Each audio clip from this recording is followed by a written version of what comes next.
സുധീരനെ KPCC president ആക്കുന്നതിനെ ചെന്നിത്തലയും ഉമ്മൻചാണ്ടിയും ഒരുപോലെ എതിർത്തതാണ്. എന്നാൽ അതെല്ലാം മറികടന്ന് പ്രസിഡന്റായി സുധീരൻ. ഒടുവിൽ ബാർ പ്രശ്നത്തോടെ തന്നെയും സുധീരൻ മറികടക്കും എന്ന് ബോധ്യമായ ചെന്നിത്തല ഒന്ന് മാറ്റി ചവിട്ടിയതായും ഹൈക്കമാൻഡിന് പരാതി നൽകിയതായും പാപ്പരാസികൾ പറഞ്ഞു നടക്കുന്നുണ്ട്.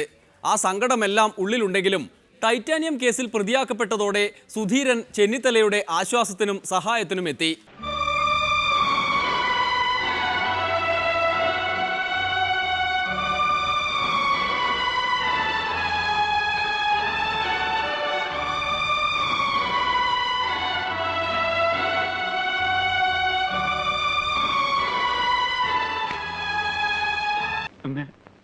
ശപിക്കരുത് ഏട്ടാ.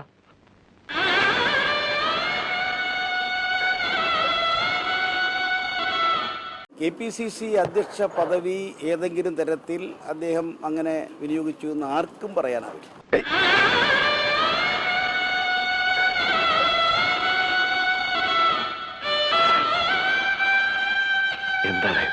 എന്താ അപ്പോൾ എന്തുകൊണ്ട് അദ്ദേഹത്തെ ഇതിൽ ഇങ്ങനെ ഇങ്ങനെ കൊണ്ടുവരുന്നു, കക്ഷി ചേർക്കുന്നു എന്നുള്ളത് എനിക്ക് മനസ്സിലാകുന്നില്ല. എനിക്ക് തോന്നുന്നു എവിടെയോ ഒരു അബദ്ധം ആർക്കോ പറ്റി കാണണം. ഒരുപാട് വേദനിപ്പിച്ചിട്ടുണ്ട്, ഒരുപാട് ഒറ്റപ്പെടുത്തരുത്. ഏട്ടൻ അങ്ങനെ ചിന്തിക്കാൻ പോലും പറ്റൂടാ. KPCC അധ്യക്ഷ പദവി ഏതെങ്കിലും തരത്തിൽ അദ്ദേഹം അങ്ങനെ വിനിയോഗിച്ചു എന്ന് ആർക്കും പറയാനാവില്ല.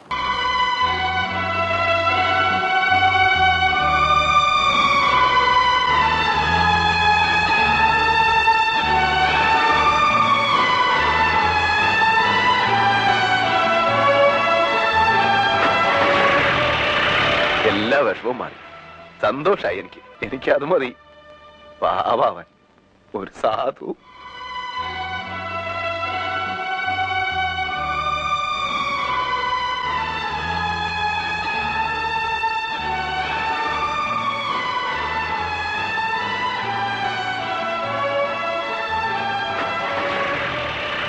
എന്തുകൊണ്ട് അദ്ദേഹത്തെ ഇതിൽ ഇങ്ങനെ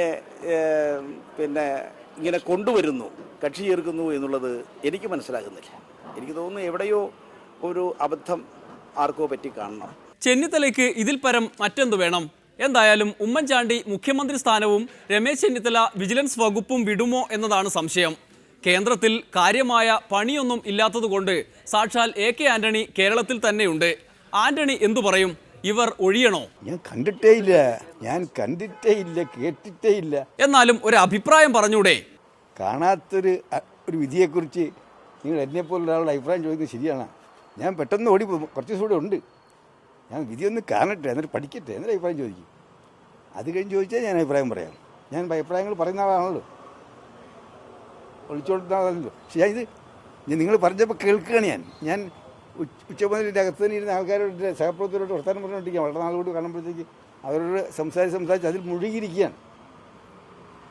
അതിൽ അല്ല പുറം ലോകത്ത് നടക്കുന്ന പോലെ ഞാൻ ഇന്ന് വർത്തമാനം പറഞ്ഞ് ഇങ്ങനെ ഇരിക്കുകയാണ്. അതുകൊണ്ട് എന്താണ് സംഭവിച്ചതെന്ന് എനിക്കറിയത്തില്ല.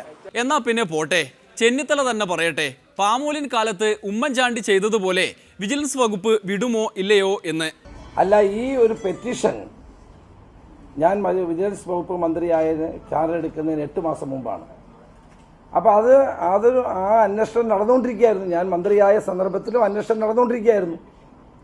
അപ്പോൾ അന്വേഷണ ഏജൻസിയും കോടതിയും തമ്മിൽ പലതരത്തിലുള്ള ആശയവിനിമയം ഈ കാര്യത്തിലൊക്കെ ഉണ്ടാകും. അപ്പോൾ പുതിയൊരു സാഹചര്യം ഇവിടെ സംജാതമായിട്ടില്ല. കാരണം ഞാൻ മന്ത്രിയായ സന്ദർഭത്തിലും ആരോ ഒരാൾ കൊടുത്തൊരു പെറ്റീഷൻ്റെ പേരിലുള്ള അന്വേഷണം നടക്കുകയായിരുന്നു. വിജിലൻസുകാർ എന്നോട് വന്ന അഭിപ്രായം ചോദിച്ചു. ഞാൻ അഭിപ്രായങ്ങളൊക്കെ പറയുകയും ചെയ്തു. അപ്പോൾ കേരളത്തിലെ ഭരണത്തിൻ്റെ ഭാഗമായി ഞാൻ ഒരു ഘട്ടത്തിലും ഇല്ലാത്തൊരു കാര്യമാണ്. ഞാൻ മന്ത്രിയായിരുന്നില്ല, MP ആയിരുന്നില്ല, MLA ആയിരുന്നില്ല. ഞാൻ KPCC പ്രസിഡന്റ് ആകുന്നതിന് മുമ്പ് എടുത്തൊരു തീരുമാനം. അതിനകത്ത് ഞാൻ എങ്ങനെ വരുമെന്ന് എനിക്കറിയില്ല. അപ്പോൾ അതുകൊണ്ട് ഇവിടെ ഒരു പുതിയ സാഹചര്യം ഉണ്ടായിട്ടില്ല.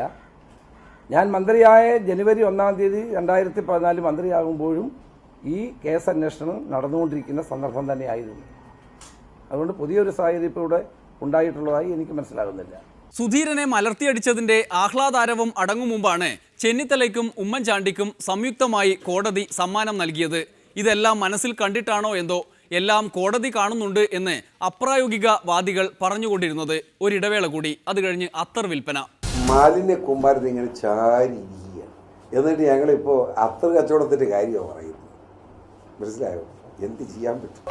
അതുകൊണ്ട് അവരോടൊക്കെ ചോദിക്കുക.